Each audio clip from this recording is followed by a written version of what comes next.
He's faced riots, a war, a phone-hacking scandal. It's been a turbulent 12 months for David Cameron since his last Conservative conference. The party's done well at the polls, but the economy is still struggling. Some Conservatives are getting tetchy about the compromises of coalition, like these Tory supporters in Bromley. I think he's got to be a bit more, not nasty, but more forceful perhaps in projecting himself in a dominant and direct way, particularly in dealing with our friends, the Liberal Democrats. Rather like John Major was. I think he was another gentleman that got walked over, got trampled on. Too much of a gentleman. And I think the same thing applies to David Cameron. They want him to bring in tougher immigration and sentencing policies and are sceptical about the government's plan for getting the economy back on track.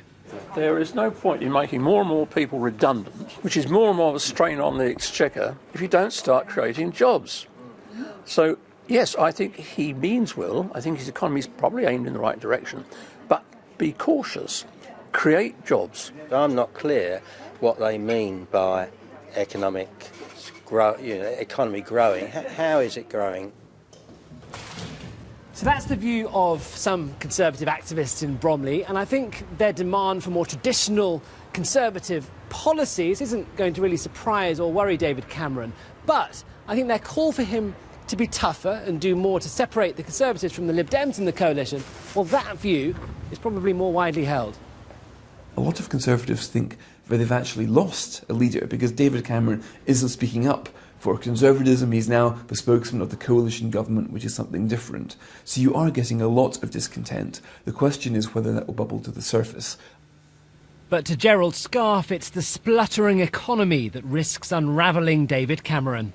This deals with the economy in general. I mean, the fact that we're all on our uppers, moths flying out of his pockets, please give generously, his hat out and so forth. I guess we're all in this particular position. So this sort of sums up his state at the moment. And for most voters, it's whether David Cameron's government can get the economy growing that will shape their impression of him over the next 12 months. Ben Wright, BBC News.